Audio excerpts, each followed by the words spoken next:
बृहस्पति थे सब दक्ष थे तेणु महादेव शिव सिंह जो सभा उपस्थित है सी दक्ष प्रजापति की प्रणाम कले दक्ष प्रजापति होती ससुर सतींगर सी होती पिता तेणु दक्ष प्रजापति मन में बहुत दुख है तेणु सी कौन कले से विभिन्न प्रकार वाद विवाद उपजिले और से महादेव शिव शंकर को से बहुत गाड़ी गुलस कले से प्रसंग आज द्वितीय अध्याय आलोचना हम तेणु आमर आज जो द्वितीय अध्याय आम तो आगुरी पढ़ी आसिले तृतीय स्कंद आम सरी चतुर्थ स्कंद प्रथम अध्याय सरी द्वितीय अध्याय पढ़ा ये जो जिनटा भागवत पाठ पढ़ुचे आमर प्रथम वर्ष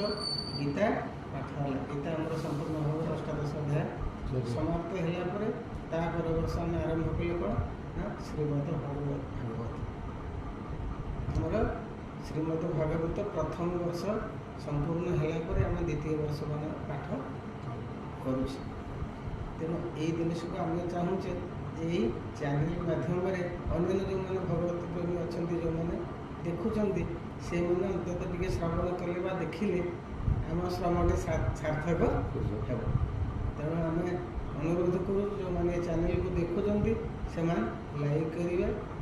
और शेयर करेंगे और सब्सक्राइब करेंगे। तेणु आम अधिक उत्साहित हो एवं ये कार्यक्रम आगे नापी आम मन भर उद्यम कर। जय जगन्नाथ।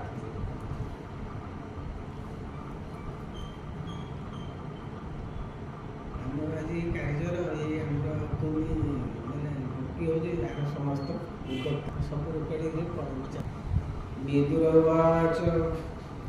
जे शिव साधुकर श्रेष्ठ ता संगे दक्ष कलाहट दुहिता वत्सल स्वभावे सती को देई भवे किंपानिति आचरिला सती को अनादर कला सचराचर गुरुहार जियात्मा राम जोगेश्वर विदुर मैत्री ऋषि को पचार हे महात्मा दक्ष प्रजापति को कन्या भगवान शिव शंकर को देते। तेणु ये हिसाब से कौन हे ससुर जो तेणु दक्ष प्रजापति मन में कहीं एत कष्ट है से शिव शंकर को गाड़ी गुलज कले से विरोधी हेले भी ये कथा पचार सी तो जगत गुरु शिव शंकर होती जगतर गुरु।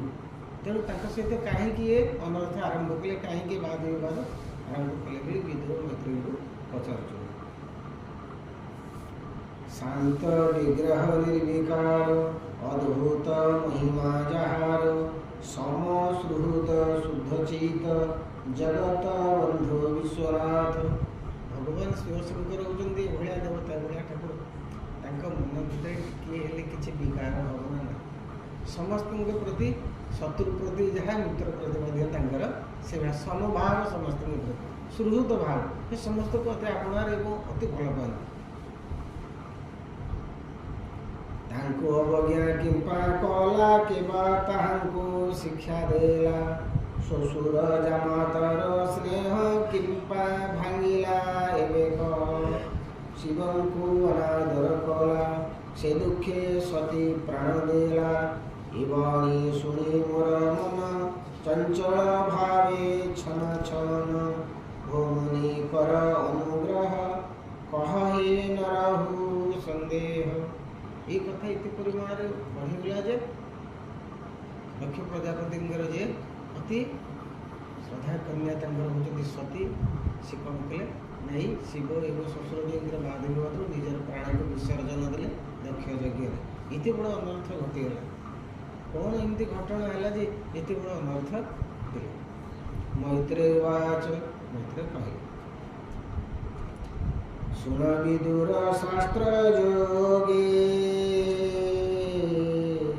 पूर्वे से विश्व स्रष्टा जोगे यज्ञ आरंभ आचरणे मिले सर्व देवगणे अशेष मुनि क्रमे मिले 10 दिगपाले यक्ष किन्नर नागकुले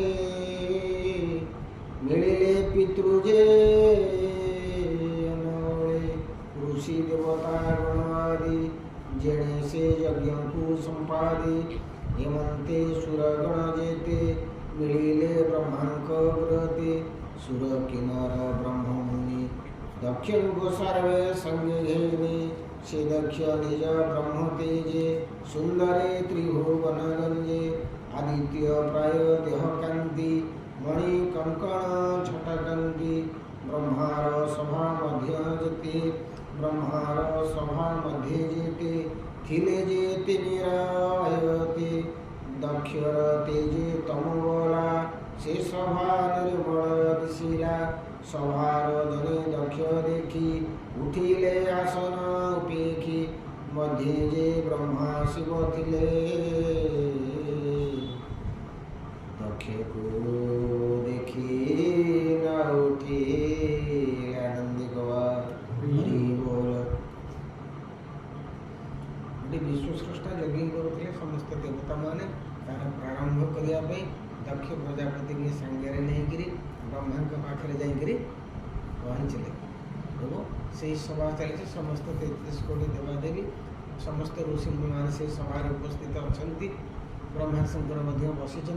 दक्ष प्रजापति जिते सभा मध्य प्रवेश कले समस्त उठिक आग अभिवादन जड़े सम्मान प्रदर्शन कले किंतु ब्रह्मा शिव ये दी जन उठिले ना ब्रह्मा कहीं उठिले से पुत्र आ ये तो शिव शंकर होते जोई जोई ये अधिक बयस हाँ बयस बड़ नाचो हिसाब मान्य आम झी जमी जिते सान हेले भी जी बड़ हेले भी तार बड़ को बाहर बड़ पुओ को मैंने ये समस्त प्रणाम कर दिह खड़ बड़ ही था जी देशुर सान ही तार मान्य अनुसार आम जमी मान्य दौचे से तो समर्थ संत कुमार जो शिव को नमस्कार नवार पार्वती अभिशाप जे ब्रह्मा शिव थिले दक्षको देखी न उठिले से सभा मध्य मुनि जेते सानंद भावे शुद्ध चिते अंजलि करी निज माथे रोमांच अश्रु जलनेत्रे दक्षको साधु साधु वाणी भावे कहन्ति पुनि पुनि से दक्ष सभा मध्ये गला ब्रह्माचरणे प्रणमेला समस्त कृतांजलि कृतरे साधु साधु कही दक्ष प्रजापति की धन्यवाद अर्पण कर श्रद्धा सुमन अर्पण कर प्रथम जिते गले दक्ष प्रजापति आग जाकर ब्रह्मा को प्रणाम कले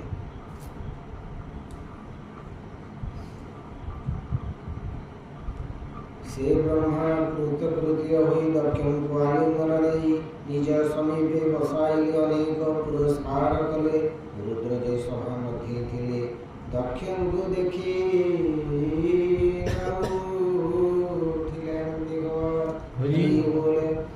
देखी रुद्र असलमान दक्षर चिते गरुत से दक्ष स्वभावे सुसुर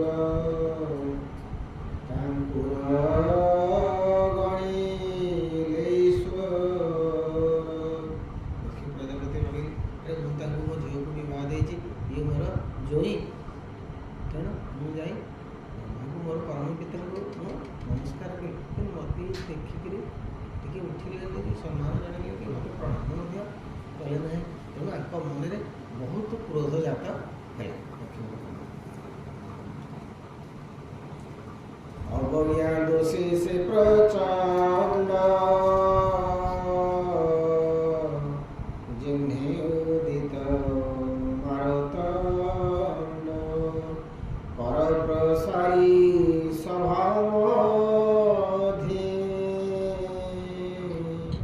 रूपे बोलंती शास्त्रवादे सुना हे ब्रह्मा ऋषि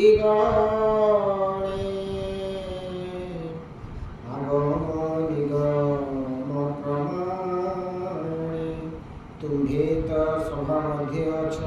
इवेत देखिल प्रत्यक्ष शास्त्रे तुम्हर वाक्य जेते जे सदाचार जगते किए लंघि पारे ताहा बड़े ये तिनि भुवन मंडले समस्त ऋषिमान को संबोधन करी दक्ष प्रजापति कहते हे ऋषिमान आपण तो समस्त शास्त्र लिखिं समस्त शास्त्र सदाचार कौन उल्लेख हो शिष्टाचार जोटा तेणु तुम्हें देख वर्तमान महादेव शिवशंकर जगत गुरु मोर से हिसाब से ଜୋଇ ସେ ତାଙ୍କର ଦେଖନ୍ତୁ ସେ ମୋତେ ପ୍ରଣାମ କଲେ ନାହିଁ କି ଆସନ ଛାଡ଼ିଲେ ନାହିଁ। ଦେଖ ଏ ତୁମ୍ଭର ବଚନ ଲଙ୍ଘିଲା ମର୍କଟ ରୁଦ୍ର ଗୁଣାଇ ଗର୍ବ କଲା ଏ ମୋତେ ଦେଖି ନ ଉଠିଲା। ଦେଖ ଏ ଲୋକପାଳ ମଧ୍ୟ ନିର୍ଲଜ୍ଜ ରହି ସଭା ମଧ୍ୟ ଯେ ସାଧୁ ବୃତ୍ତି ଆଚରଣ କି ଭାବେ କଲା ଆରେ ସାଧୁ ବୃତ୍ତି ସାଧୁ ଯାହା ଆଚାର ଯାହା ଶିଷ୍ଟାଚାର ଯାହା ସଦାଚାର ମହାଦେବ ଶିବଶଙ୍କର ଏତିକି ମାତ୍ର ତାଙ୍କର ସାଧାରଣ ସଦାଚାର ନାହିଁ ବା ଶିଷ୍ଟାଚାର ନାହିଁ। ତେଣୁ ସେ ମୋତେ ଦେଖିକରି ଉଠିଲେ ନାହିଁ। ମୋହର ଶିଷ୍ୟ ଏଇ ଯେଣୁ ଦୁହିତା ଦେଲେ ମୁହିଁ ଅଗ୍ନି ଦେବତା ବିପ୍ରସ୍ଥାନେ ଦୁହିତା ଦେଇଛି ପ୍ରସନ୍ନେ। ମୁଁ ଅଗ୍ନିକି ପ୍ରଦକ୍ଷିଣ କରି ଅଗ୍ନିକି ସାକ୍ଷୀ ରଖି ମୁଁ ଦୁହିତାକୁ ତାଙ୍କୁ ବିବାହ ଦେଇଛି। ଏଣୁ ଏହାର ଶ୍ୱଶୁର ଗୁରୁଙ୍କ ମଧ୍ୟ ଗୁରୁବର ଶ୍ୱଶୁର କ'ଣ ନା ଗୁରୁଠୁ ମଧ୍ୟ ନିଜର ଶ୍ୱଶୁର ହେଉଛନ୍ତି ଶ୍ରେଷ୍ଠ ଦେଖି ପ୍ରଦକ୍ଷିଣ କରୁଛନ୍ତି। ଅଭିବାଦନ ସ୍ତୁତିବାଦେ ଧର୍ମେ ନମିବ ମୋର ପାଦେ। ତାର କର୍ତ୍ତବ୍ୟ ହେଉଛି କ'ଣ ନା ସେ ଅଭିବାଦନ ଜଣାଇକରି ମୋତେ ପ୍ରଣାଳୀ କରିବାଟା ତାଙ୍କର ହେଉଛି ବିଧାନ ନୀତି। ଏହା ନ କରି ମୋ ଚରଣେ ଅବଜ୍ଞା କଲା ମୂଢ଼ପଣେ ଲୁପ୍ତ କ୍ରିୟାହୀନାଚାର ଅସୁଚି ଶରୀର ଏହାର ମର୍ଯ୍ୟାଦା ଭେଦେ ଅଭିମାନୀ ବର୍ତ୍ତଇ ଶୂଦ୍ର ଦେହ ଘେନି ଏହା ମୁଁ ଜାଣି ଜ୍ଞାନେ ବିଶ୍ୱାସୀ ବ୍ରହ୍ମାର ବଚନେ ଦୁହିତା ଦାନ ଦେଲେ ମୁହିଁ ଶୂଦ୍ରକୁ ଯେହ୍ନେ ବେଦ କହି। ଶୂଦ୍ରକୁ କହିଲେ ଯେତେ ବେଦ ବେଦାନ୍ତ ଉପନିଷଦ ଯେତେ ଜ୍ଞାନକାରୀ ମାନେ ତଥ୍ୟ ଦେଲେ ମଧ୍ୟ ସେ କିଛି ଯେମିତି ବୁଝେ ନା। ତେଣୁ ଏ ଶୂଦ୍ରଙ୍କଠୁ ଆହୁରି ହୀନ। ମୁଁ ବ୍ରହ୍ମାଙ୍କ କଥାରେ ପଢ଼ିକିରି ଆକୁ ମୋ କନ୍ୟାକୁ ଦେଲି ତେଣୁ ମୁଁ ମଧ୍ୟ ନିଜକୁ ଧିକାର କରୁଛି। ଅପାତ୍ରେ ଦେଲା ଫଳ ଯେତେ ଏବେ ବାଧିଲା ଆସି ମୋତେ ଗୋଟେ ଅଯୋଗ୍ୟ ଲୋକକୁ କନ୍ୟା ଦେଇଛି ବୋଲି ଆଜି ମୋର ଏ ଅବସ୍ଥା ଶ୍ମଶାନବାସୀ ନିରତେ ବର୍ତ୍ତଇ ଭୂତ ପ୍ରେତ ସାଥେ ଉନ୍ମତ ପ୍ରାୟ ନଗ୍ନ ହୋଇ ଶ୍ମଶାନେ ଭ୍ରମଇ। ଭୂତ ପ୍ରେତ ଯାହାଙ୍କର ସହଚର ଯାହାଙ୍କର ସାଥୀ ତାଙ୍କର ଶିଷ୍ଟାଚାର ତାଙ୍କର ନୀତି ନିୟମ ବିଧି ବିଧାନ ସେ ଆଉ କ'ଣ ଜାଣିବେ ତାଙ୍କ ସାଙ୍ଗରେ ରାତିଦିନ ସେ ବୁଲୁଛନ୍ତି ବସାଣିବେ। ଜଟା କଳାପ ମୁକ୍ତ କେଶ ଶ୍ମଶାନ ଚିତା ଭସ୍ମ ବେଶ ଚିତା ଭସ୍ମରେ କରି ସ୍ନାନ ଶରୀରେ ଅସ୍ଥିର ଭୂଷଣ ହାଡ଼ମାଳ ଗୁଡ଼ାକ ଭିତରେ ପକେଇଛି ଏବଂ ଶ୍ମଶାନର ପାଉଁଶ ପାଣି ଦେହରେ ଚିତା ଭସ୍ମ ବୋଳିଛନ୍ତି।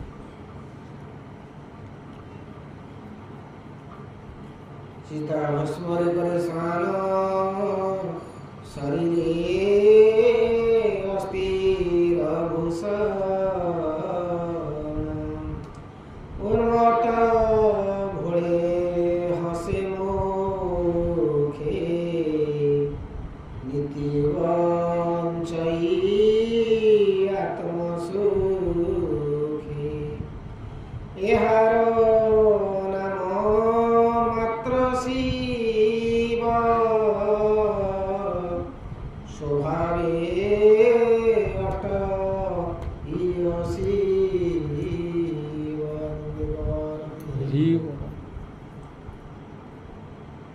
नाम सेना शिव शिवर अर्थ कौन ना समस्त कल्याणकारी और मंगलमय जे शिव बोली कह समस्त कल्याण से मंगलमय शिव ये तो से गुण पत्र किसी ना ये संपूर्ण अशिव कौन से नीति नियम सदाचार शिष्टाचार कौन से जिन मालूम ना से जिन किसी भी जानी ना प्रमत मत जनप्रिय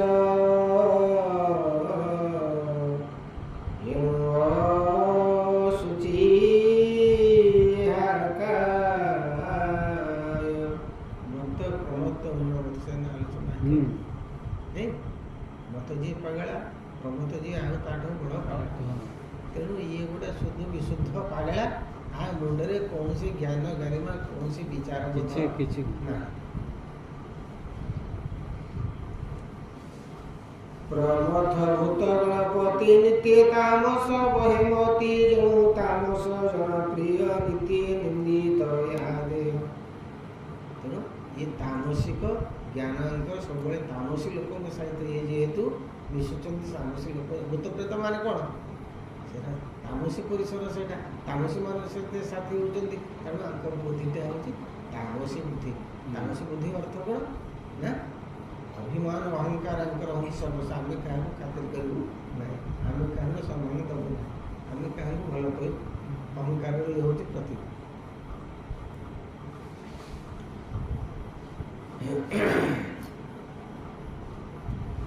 ମୂଢ଼ ନ ଜାଣିବ ଜ୍ଞାନ ବିଶ୍ୱାସୀ ବ୍ରହ୍ମାର ବଚନେ, ଏହାକୁ ସତୀ କନ୍ୟା ଦେଲେ ଅତି ଅନୀତି ଆଚରିଲେ। ତେଣୁ କେତେ ବଡ଼ ମସ୍ତ ବଡ଼ ଭୁଲ ମୁଁ କରିଦେଲି, ମୋର କନ୍ୟାକୁ ଦେଇଦେଲି। ମୈତ୍ରେୟ ଉବାଚ यमन्ते कुश्चित वचने श्री प्रजापति को पवने,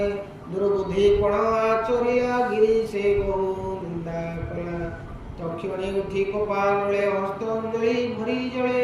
भृगुर वचन सम्मते हरंतु साप दिवार्थे। मनरे महाक्रोध धरी शिवे बोलंती दृढ़ करी। हठात आसनରୁ ଉଠି ଯାଇ ଦକ୍ଷ ପ୍ରଜାପତି ମହାକ୍ରୋଧରେ ଅଧୀର ହୋଇ ପଡ଼ିକିରି ଶିବଙ୍କୁ ଅଭିଶାପ ଦେବା ପାଇଁ ବର୍ତ୍ତମାନ ପ୍ରସ୍ତୁତ ହୋଇଗଲା। ଦକ୍ଷ ବାକ୍ ଇନ୍ଦ୍ର ଉପେନ୍ଦ୍ର ଆଦି ଯେତେ ଅଶେଷ ଦେବଙ୍କ ସମେତେ ଦେବ ଯଜନେ ହରି ଭାଗ କେବେ ହରଣ ପାଇବ। ଯେଉଁ ଆମର ଯଜ୍ଞରେ ଯେଉଁ ଆହୁତି ଦିଆଯାଉଛି, ହରି ଭାଗ ଦିଆଯାଉଛି, ସମସ୍ତଙ୍କୁ ଦିଆଯାଉଛି, ସମସ୍ତ ଦେବତାଙ୍କୁ ଦିଆଯାଉଛି, କିନ୍ତୁ ସେ ଯଜ୍ଞରେ ଇଏ ବିଭାଗ କେବେ ଶିବଶଙ୍କର ପାଇବ ନାହିଁ ବୋଲି ପ୍ରଥମ ଘୋଷଣା ଥିଲେ ଦକ୍ଷ ପ୍ରଜାପତି ଶିବଶଙ୍କର। ଏ କଥା ମୋହର ପ୍ରମାଣ ଏଥକୁ ସାକ୍ଷୀ ନାରାୟଣ। ଏ ଦେବଗଣଙ୍କ ଧର୍ମ ଆତ୍ମାକୁ ମଣେ ସର୍ବସ୍ୱ। ଏ ଦେବତାମାନଙ୍କର ହେଉଛି ଘୋର ଅଧମ। ତେଣୁ ଇଏ ନିଜକୁ ବହୁତ ବଡ଼ ବୋଲି ଭାବୁଛି। ଦକ୍ଷର ଏଇ ବଚନ ଶୁଣି ସେ ଦେବ ସଭା ମଧ୍ୟ ପୁଣି ଦକ୍ଷକୁ ଚାହିଁ ସର୍ବଲୋକେ ନିଷେଧ କଲେ ଏକେ ଏକେ। ସମସ୍ତେ ଜାଣିଛନ୍ତି ଶିବଶଙ୍କର କ'ଣ ଶକ୍ତି। ତେଣୁ ସମସ୍ତେ ଭୟଭୀତ ହେଇକିରି ସମସ୍ତେ ଉଠିକିରି ନିଷେଧ କଲେ, ନାଇଁ ଆପଣ କିଛି ତାଙ୍କୁ କୁହନ୍ତୁନି, କିଛି ତାଙ୍କୁ ଗାଳି ଗୁଲଜ କରୁନି। ସେ ଜାଣିଛି ନା ଆଙ୍କ ମୁଣ୍ଡରେ ଯେ ବିଗିଡ଼ି ଗଲା, ଆଉ ତାଙ୍କୁ କେହି ସମ୍ଭାଳିବାର ନାହିଁ ତା ଭିତରେ।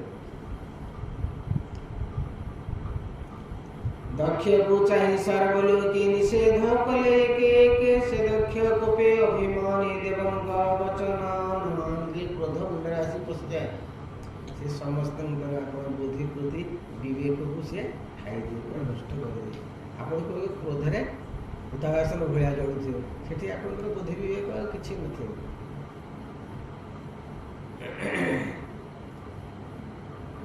ସେ ଦକ୍ଷ କୋପେ ଅଭିମାନୀ ଦେବଙ୍କ ବଚନ ନ ମାନି, ଅତ୍ୟନ୍ତ କୋପେ ଶାପ ଦେଲା ଋଷିଙ୍କ ବଚନ ନ କଲା। ବ୍ରହ୍ମାର ସଭାରୁ ବାହାର ତକ୍ଷଣୀ ଜାତି ନିଜ ପୁର। ନନ୍ଦୀ ଯେ ରୁଦ୍ର ପାଶି ଥିଲା, ଦକ୍ଷର ଶାପ ସେ ଶୁଣିଲା। ତେଣୁ ଉଠିକିରି ନା ମୁଁ ଆଉ ଏ ସଭାରେ ବସିବି କହିକିରି ଉଠିକିରି ଦକ୍ଷ ତାଙ୍କ ରାଜ୍ୟକୁ ବାହାରିଲେ। ତେଣୁ ଶିବଙ୍କ ପାଖରେ କିଏ ଥିଲେ? ନନ୍ଦୀ ବସିଥିଲେ। ନନ୍ଦୀ ଯେ ରୁଦ୍ର ପାଶି ଥିଲା, ଦକ୍ଷର ଶାପ ସେ ଶୁଣିଲା। ହୃଦୟ କମ୍ପମାନ ହୋଇ ମନରେ ଦୁଃଖ ଖେଦ ହୋଇ, ରୋଷେଣ କଷାୟ ଲୋଚନ ଦକ୍ଷର ବାକି କୋପ ମନ।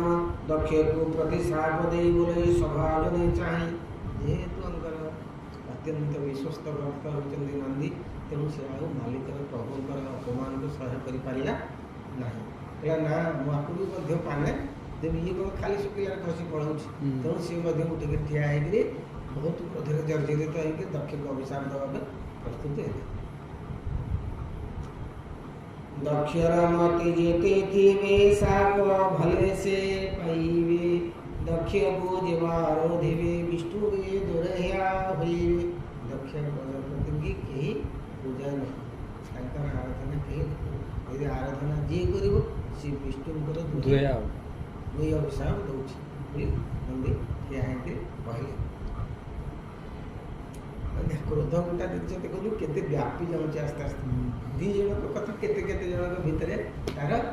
ପ୍ରତିକ୍ରିୟା ସୃଷ୍ଟି ହେଉଛି। एकुट गृह धर्म मध्य विषय भोग लज्जा सधे विस्तारी यज्ञ कर्म कांडे दंभे आरंभी पाषण्डे देह को स्वार्थ प्राय मुनि आत्मार गति न प्रमाणी पशुंग प्राय प्रयास सर्वदा हे नारी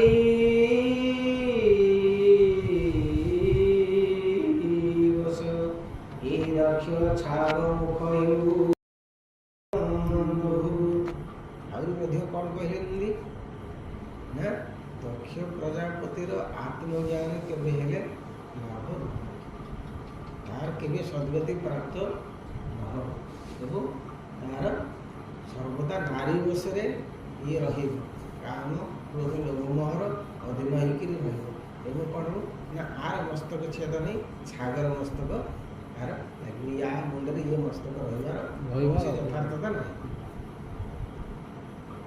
नंदी अभिशाप क्या देले ना दक्ष प्रजापति की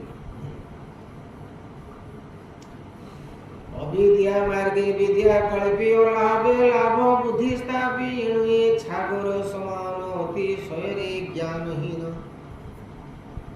कहीं छाग तो मुंड लगे कहले छागर जमी विचार बुद्धि विवेक किसी अत्यंत ज्ञानहीन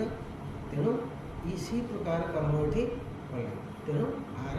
मस्तक छेद है छागर मस्तक दक्षर मते जेते थिवे जेवा दक्षियाराधिवे दक्षर अभिशाप जो माने समर्थन करेंगे दक्ष को मध्य आराधना जो मान करेंगे ताकू ये अभिशाप मध्य समर्थन लागू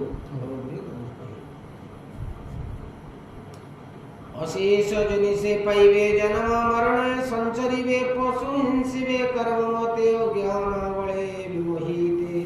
अशेष यज्ञ कर्म करी ये भक्ष्या भक्ष्य विचारी ये विप्रे तप विद्याव्रत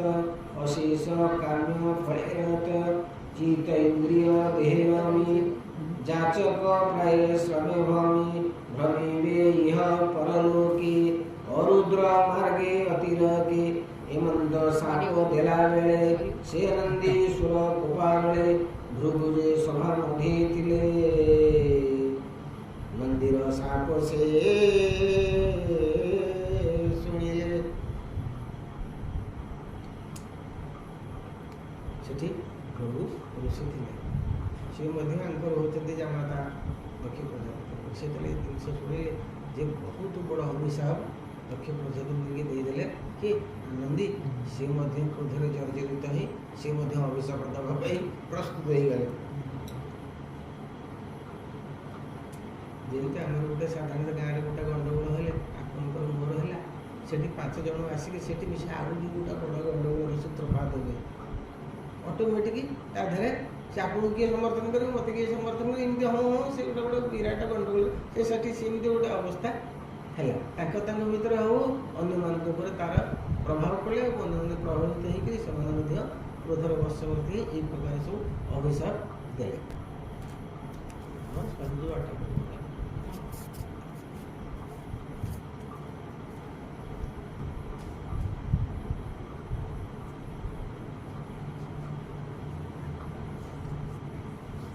भृगुजे सभा मध्य थिले नंदीर साप से सुनिले दक्षर मते पक्ष धरी रुद्र विषय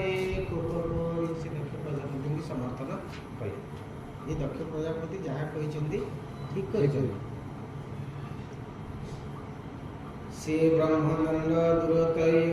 स्वभावे भृगु महाशय दक्षिण हस्ते जलघेनी सभा समूहे उच्चवाणी कही हस्ते जलधरी हृदय भृगु पड़े दक्षिण हस्त जल धरिक अभिशाप दवा उद्यत दक्ष प्रजापति पक्ष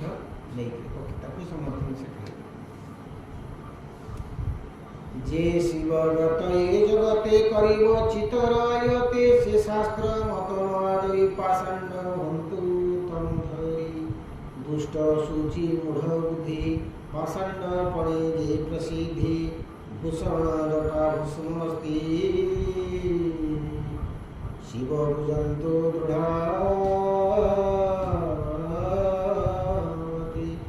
ତେଣୁ ଯେଉଁମାନେ ଭଗବାନ ଶିବ ଶମ୍ଭୁଙ୍କୁ ପୂଜା କରନ୍ତି ତାଙ୍କର ଦେଖିବେ ଅସ୍ଥିମାଳା ପଡ଼ିଥିବ ସେମିତି ପାଉଁଶ ପାଉଁଶ ଲିପି ହେଇଥିବେ ତାଙ୍କର ଗୋଟେ ଅଲଗା ପ୍ରକାର ରୂପ ଆପଣଙ୍କର ଦର୍ଶନ ସେ ଶିବଙ୍କ ପାଖରେ ଯେମିତି ରୂପ ସେମିତି ଗୋଟେ ରୂପ ଧାରଣ ତାଙ୍କୁ ଯେଉଁମାନେ ପୂଜନ କରିବେ ତାଙ୍କର ରୂପ ଯେମିତି ହଉ ବୋଲି କିଏ କହିଲେ ତା ଭୃଗୁ ମହର୍ଷି ହାତରେ ଜଳ ଧରିକି ଅଭିଶାପ ଦେଲେ। ବହନ୍ତୁ ଶିବ ଦୀକ୍ଷା ହୃଦେ ଜହି ଦେବତା ସୁରାମଦେ ସେମାନେ କ'ଣ କରିବେ ସେମାନେ ସମସ୍ତେ ସୁରାପାନ କରିବେ। ଆପଣ ଦେଖନ୍ତୁ ଯେତେ ଶିବ ଗୀତ ପ୍ରାୟତଃ ଦେଖିବ ସେମାନେ ସମସ୍ତେ ଏଇ ଜିନିଷକୁ କିନ୍ତୁ ଶିବ ହେଉଛନ୍ତି ପ୍ରକୃତରେ ପରମ ବୈଷ୍ଣବ। ସମସ୍ତ ବୈଷ୍ଣବଙ୍କର ଗୁରୁ ହେଉଛନ୍ତି ଭଗବାନ ଶିବ ଶଙ୍କର। ଏ ବିଷୟ ब्रह्मा ब्राह्मण निंदा करी निरते शिव दीक्षा धरी शिवर पथ सनातन जेवाचरी विजन विष्णु निंदन फल पाऊ अंते पाषाण्ड गति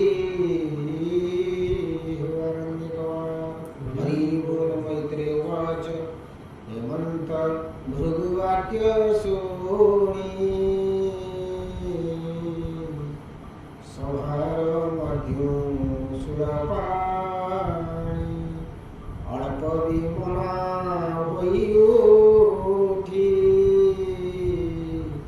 अनल प्राय कोपदृष्टि निज गणकु घेनी संगे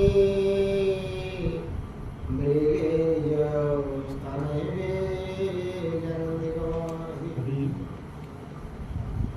महादेव शिव शंकर ये सब कथोपकथन टी विमर्श भाव और मन टी क्रोध भाव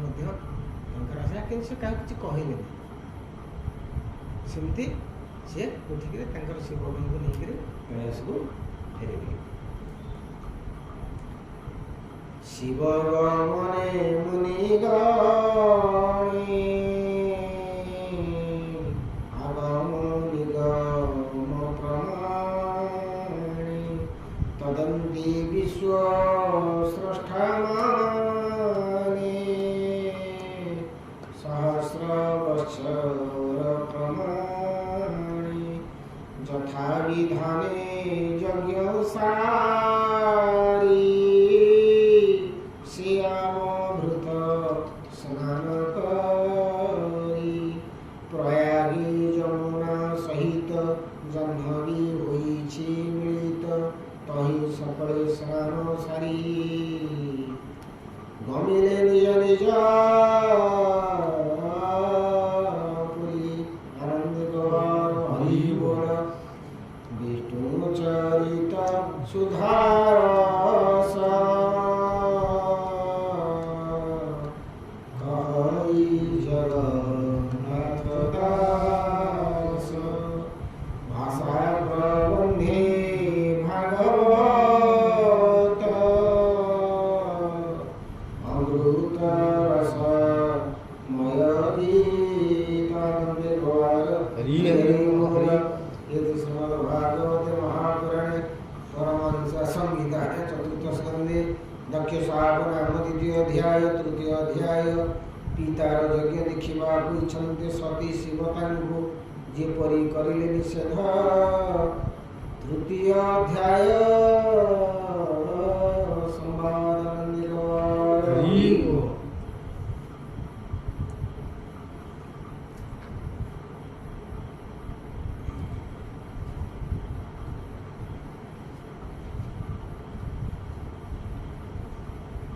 से खंडिया तलटा দিয়ে পড়ে দেবো না हाँ अदाटा आ तो टाइम अच्छे 7:30 एत रामायण पढ़ो तो बड़ अध्याय अच्छे से रखी बंद कर दो 7:30 बंद कर दो दक्षिण पूजा यज्ञ तो ये पकड़ा पड़ दो हाँ ସେଇ ପାଖଟା ପଡ଼ିବ। मैत्रेय उवाच शृण विदुराय कामने रुद्रजे गले कोपमनि हेमन्ते जामाता श्वशुर विवादे बड़ा बहुकाल दक्ष को अभिषेक करी ब्रह्मा बोइले हस्तधारी तू हो प्रजापति श्रेष्ठ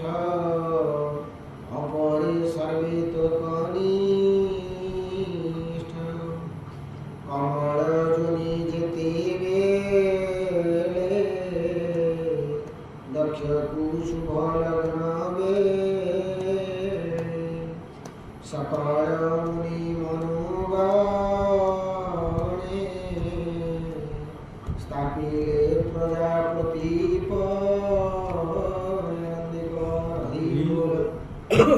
ब्रह्मा दक्ष प्रजापति भी कहले जे तुम प्रजापति मानकर श्रेष्ठ तुमर तले समस्त अन्य प्रजापति मान तुमर समस्त निर्देश को तुम समस्त आज्ञा प्रतिपालन कर तुम प्रजापति मान मध्य श्रेष्ठ दक्ष को पूजी अभिषेक मान्य से कले के तुम्भ सकल मध्य पालने अधिपति दक्ष को बोले वेदावार तू वाजपेय यज्ञ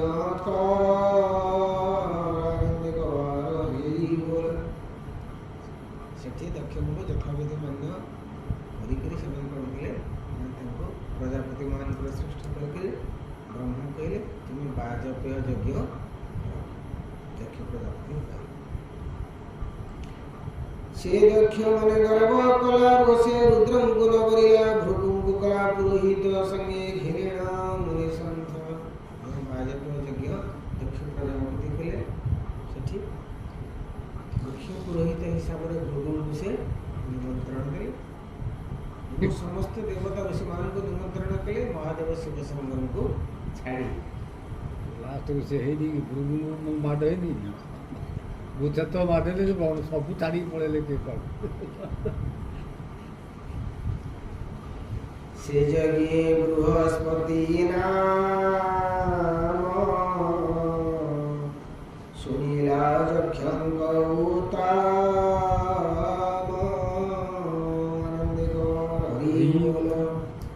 से यज्ञ आरंभर काले सकल मुनि जे ब्रह्म ऋषि देव ऋषि सर्वदेवंक समीपी समस्त ब्रह्म ऋषि देव ऋषि और ज्ञान समस्त देवता माने से यज्ञ स्थान को बाहर कहीं समस्ते निमंत्रण आई यज्ञ को जावा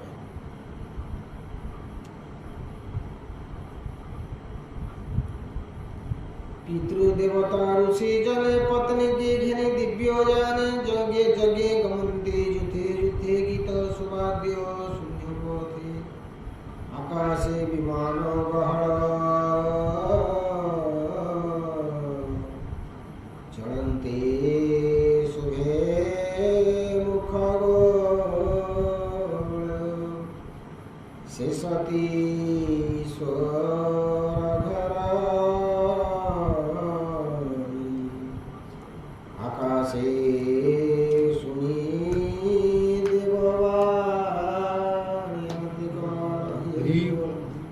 समस्ते विमान रे जाउछन्ते ऋषि देवता नवार सब बहुत भोग होउछि शब्द होउछि तेणु सती चाहिदेले जे समस्त कुआड़े जाउछन्ते सब एकत्रित होइकरी शिव शंकर पत्नी सती ଦେଖିଲେ ଯେ ସମସ୍ତେ ଯାଉଛନ୍ତି କୁଆଡ଼େ ଏକାଠି ହେଇକି ପଢ଼ିବା। ନିଜ ସଖୀ ପଚାରିଲା ତାଙ୍କ ବଦନ ଶୁଣିଲା ଶୁଣ ଗୈଶ୍ୱର ଭାମିନୀ ଜଣେ ଗମନ୍ତି ସୁରମୁନି ତୁମ୍ଭ ପିତା ମହାଯୋଗୀ ଦେବେ ଗମନ୍ତି ଶୂନ୍ୟ ମାର୍ଗୀ ନିଜ କାମିନୀ ଘେନି ସଙ୍ଗେ ବିମାନେ ଯାନ୍ତି ନାନା ରଙ୍ଗେ ତିନି ଭୁବନେ ଯେତେ ଜନେ ଯଜ୍ଞେ ଗମନ୍ତି ତୁଷମନେ ଦିବ୍ୟ ଅଳଙ୍କାର ଭୂଷଣେ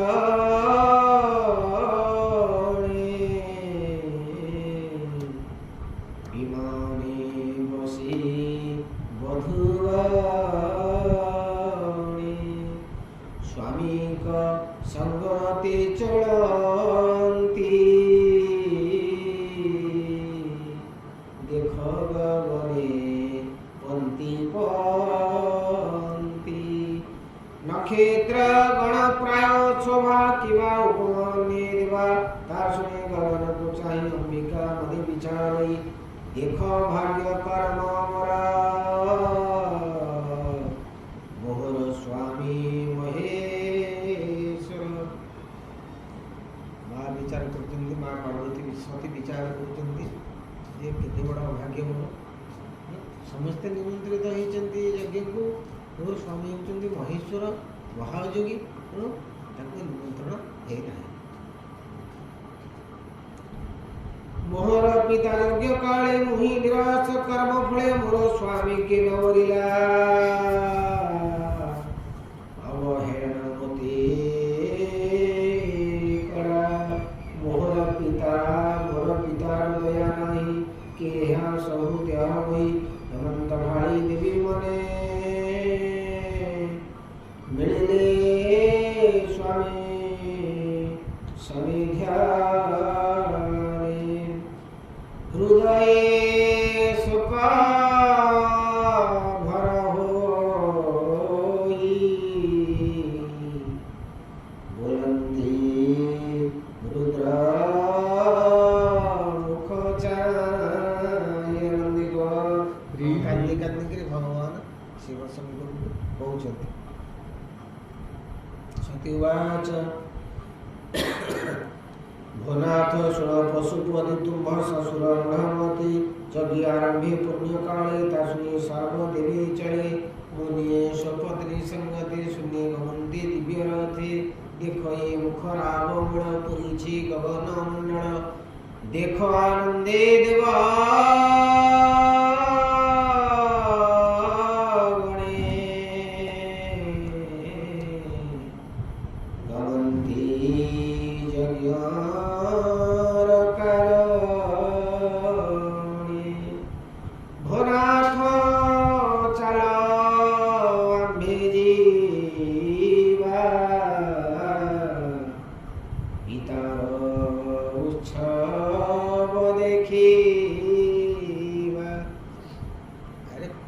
ଯାହାର ମାତା ପିତା କରୁଛନ୍ତି ଏତେ ବଡ଼ ଉତ୍ସବ ଝିଅ କ'ଣ ଘରେ ସମ୍ଭାଳି ହେଇକି ରହିବ ତେଣୁ ସେ ଯାଇକରି ମହାଦେବ ଶିବ ଶଙ୍କରଙ୍କୁ ଅନୁରୋଧ କରୁଛନ୍ତି ଯେ ପ୍ରଭୁ ଚାଲନ୍ତୁ ଏତେ ବଡ଼ ଉତ୍ସବ ହେଉଛି ସମସ୍ତେ ଗଲେଣି ଆମେ ଯିବା। ସେ କ'ଣ ଘଟଣା ଜାଣିନାହାନ୍ତି।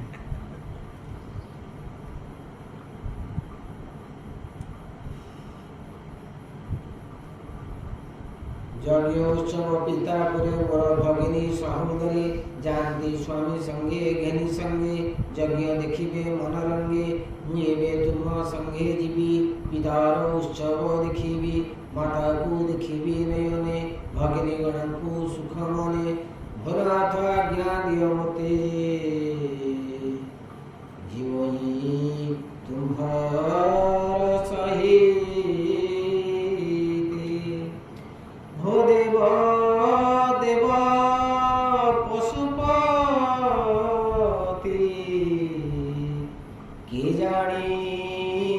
পারে তুম্ভগতি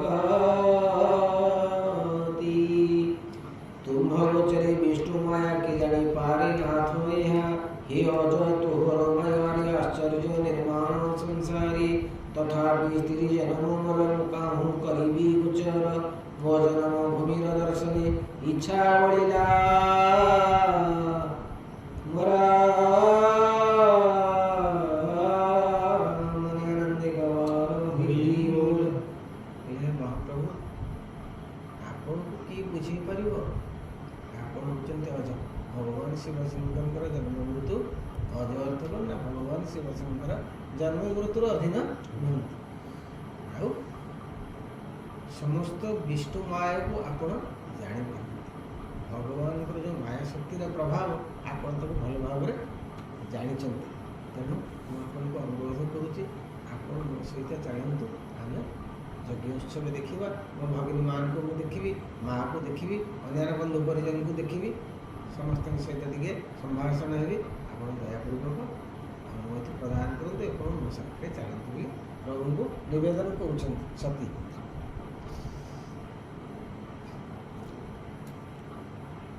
हे भव तुम्हेत भव कि रूपे हेव अनुभव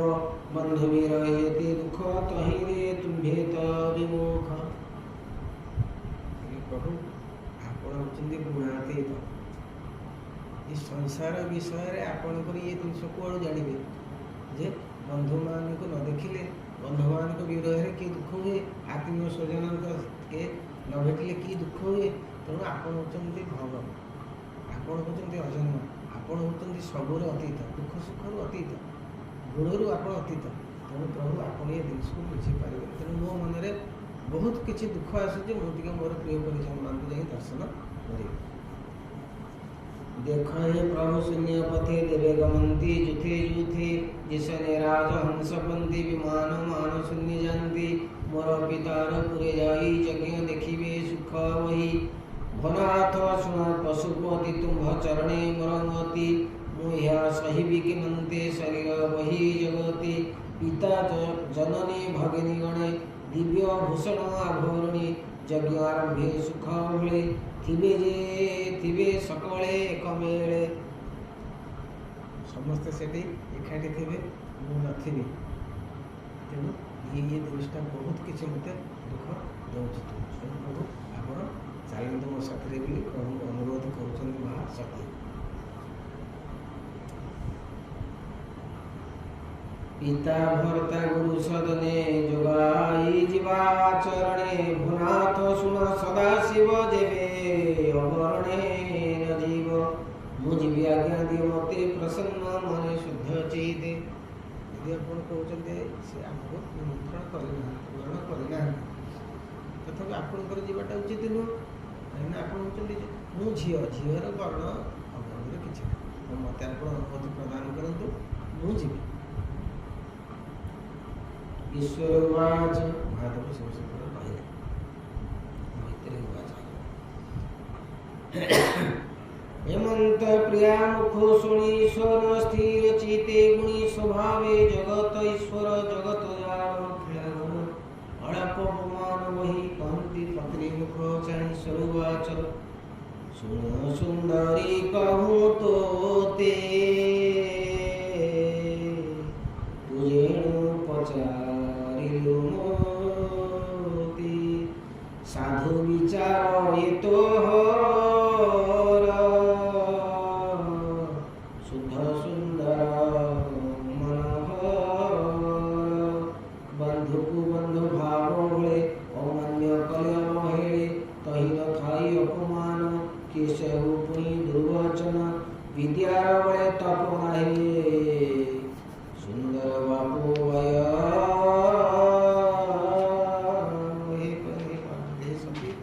आप जहाँ कहले ताहा सब सत्य किंतु मु जहाँ कहूँ तुम्हें स्थिर चित्तर शुण। उत्तम कुले जेहु जात सकल गुणे जे विख्यात जान स्मृति स्मृति धर्म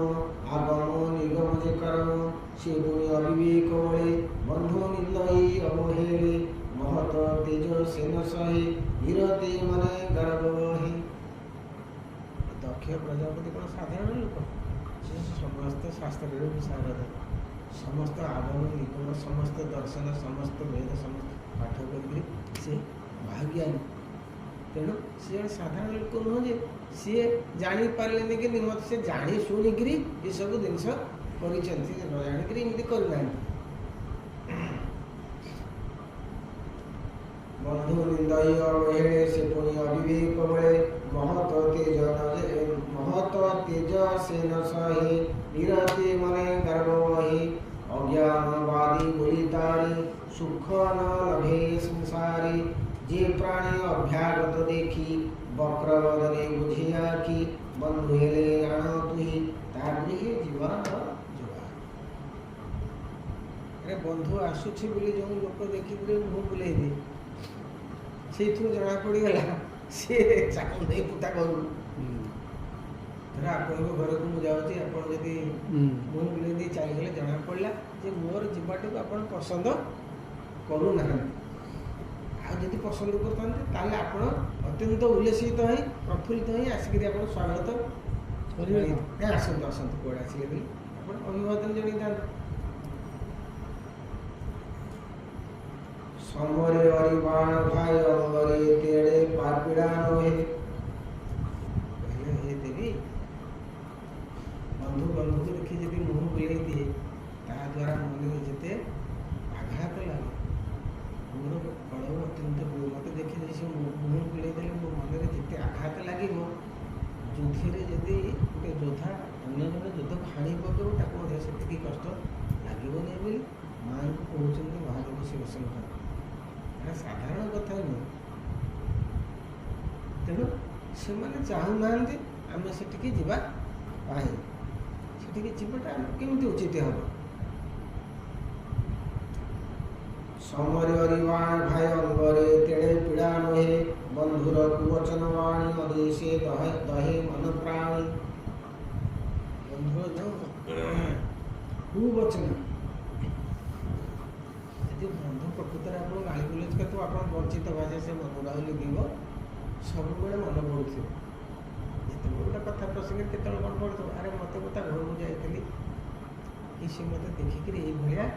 गाड़ी गुलज कला बोली ये जीवन थी पर्यटन से कथा ही मन थी सब मन पड़ू महादेव कहते तू पुणी पिता प्रिय बहु तार सुहृद धर्म कहू तथापि पिता गृहे गले मान तू न पाई तुम्हें जिते आग्रह हो श्रद्धार बाहरी मुझे मो भौणी को देखी मो भगवान को देखी मो परिवार को देखी पिता को देखी माता को देखी ये देवी तुम्हें से टिकी गले केवे तुम्हें आदर पाइब केवे तुमको के अभिमान कर कहीं देखिक खुशी देवे ना तुम्हें से अपमान ही पाइब तथा पिता गृहे गले मान तू न पाइबु भले जेणु आश्रय जेते छंदी दक्षर प्रिय जेणु आश्रय जेते छंदी दक्षर प्रिय से नुहंती असाधु जनक स्वभाव निरते असहणी भाव मो संगे जेते अछंती मो प्रिय परिजन एमन काहाको देखि मध्ये से खुशी हेबे ना केबे सही परिबनी सेठी आम माने गले साधुंग सुपर्णीय संपद देखी कहती मने खेद हिंसंती तांकु हरिंकी जन्य पुण्य जने स्वभाव नथे तो पितारे अवज्ञा कले मो व्यवहारे हेमंत नविचारी मने सुन कहूची सुमध्य में जे बंधु आगमन देखी करती आसन देखी भाव्या संति किछि दूर वचन कहती मधुर बंधु को देखिले आप दुआर घर बसते आप गेट पर्यटन माड़ी आस अरे मो समुदी आइले कि मो भाई आइले कि मो बंधु आइले कि मोर साथी संग साथी आछली आपण से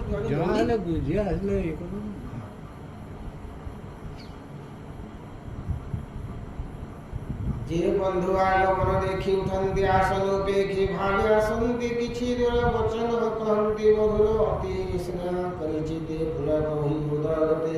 अभिवादन मृदुवाणी प्रदंती निज गृहाणी विष्णुर भाव भावे पूजा करि आनंदे प्रिय भावे भरी लोके करंती परस्पर तामहि प्राज्ञ आचार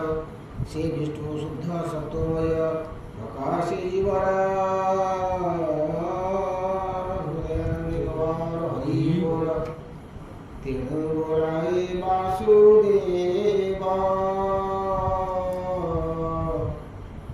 से जे मोर नित्य सेव्य दक्ष हृदय तांकु लाखी नमस्कार করিয়াছি এরূপে কলি মুসলমান নকরি তাঙ্ক অপমান দেবার ହେଲେ ମହାଦେବ ଶିବଶଙ୍କର କହୁଛନ୍ତି ବଡ଼ ଗୁରୁତ୍ୱପୂର୍ଣ୍ଣ କଥା। ହେଲେ ମୋର ଯିଏ ନିତ୍ୟ ସେବ୍ୟ, ମୁଁ ଯାହାକୁ ନିତ୍ୟ ଭଲ ପାଏ, ଯିଏ ମୋର ଆରାଧ୍ୟ ଭଗବାନ ଶ୍ରୀହରି, ମୁଁ ଦକ୍ଷ ପ୍ରଜାପତିଙ୍କ ହୃଦୟରେ ତାଙ୍କୁ ଦେଖି ହିଁ ପ୍ରଣାମ କରିଛି। କିନ୍ତୁ ସିଏ ଜିନିଷକୁ ଜାଣିପାରିଲେ ନାହିଁ, ମୁଁ ତାଙ୍କୁ ଅସମ୍ମାନ କରେନି। ଯେ ସମସ୍ତଙ୍କ ହୃଦୟରେ ବାସୁଦେବ ସର୍ବଜିତ ବାସୁଦେବ ହିଁ ସମସ୍ତଙ୍କ ହୃଦୟରେ ବିରାଜମାନ କରିଛନ୍ତି। ତେଣୁ ଦକ୍ଷ ପ୍ରଜାପତି କହିଲେ ଗୋଟେ ସ୍ୱତନ୍ତ୍ର କେହି ନାହିଁ, ସେ ହେଉଛନ୍ତି ଭଗବାନଙ୍କର ଏକ ରୂପ। ତେଣୁ ପ୍ରଭୁ ଶ୍ରୀହରିଙ୍କୁ ପ୍ରଣାମ କରିଛି, ତାଙ୍କ ହୃଦୟରେ ଦର୍ଶନ କରିକି। ମୁଁ ତାଙ୍କୁ ତ ଅସମ୍ମାନ କରିନି, ତେଣୁ ମୁଁ ଜ୍ଞାନପୂର୍ବକ ତାଙ୍କୁ ପ୍ରଣାମ କରିଛି। এরূপে কলে মুসলমান নকরি তাঙ্ক অপমান এ দেহে অভিমান করি দক্ষ যে জানিব কিপরি যেন সে দক্ষ প্রজাপতি মোভাবে চিন্তইয়ে নীতি নিরপরাধী মু তাহার দুর্বাকি কলা তিরস্কার ମୁଁ ତାଙ୍କ ଭିତରେ କୌଣସି ଅପରାଧ କରିନି କି ସେ ମୋତେ ଏଭଳି ଅପମାନଜନକ ବାକ୍ୟ କହିକରି ଗାଳି ଗୁଲାଜ କରି ବହୁତ ମୋତେ ତିରସ୍କାର କରିଛନ୍ତି। ମା କହୁଛନ୍ତି କଥା ଶିବଶଙ୍କର পিতা হেলে তার তহি জীবা তুহর যোগাই তু যেবে মোহর বচন অজ্ঞানে করিব লঙ্ঘন পিতা ভুবনে জীব তুহি কেবে হে তোর ফল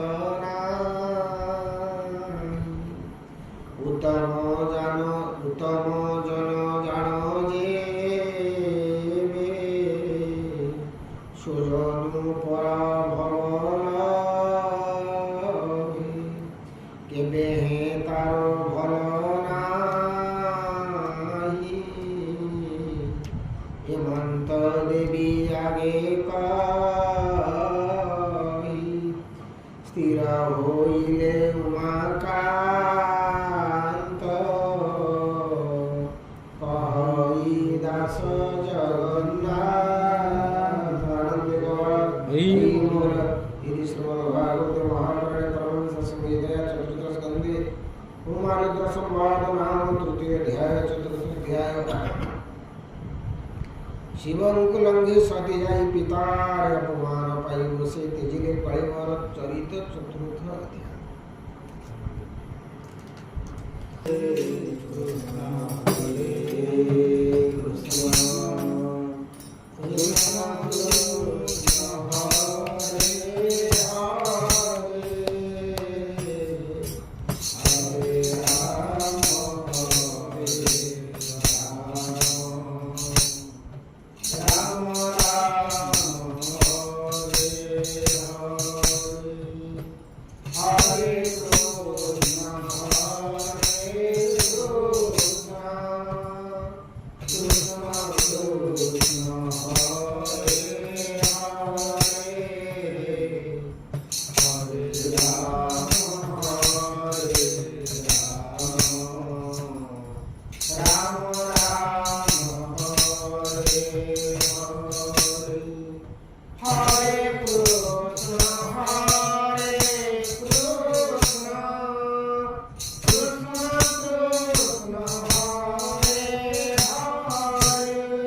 स्यात् भंगो मुनिरभिमति भ्रम यदि शुद्धं न शुद्धं मम दोषा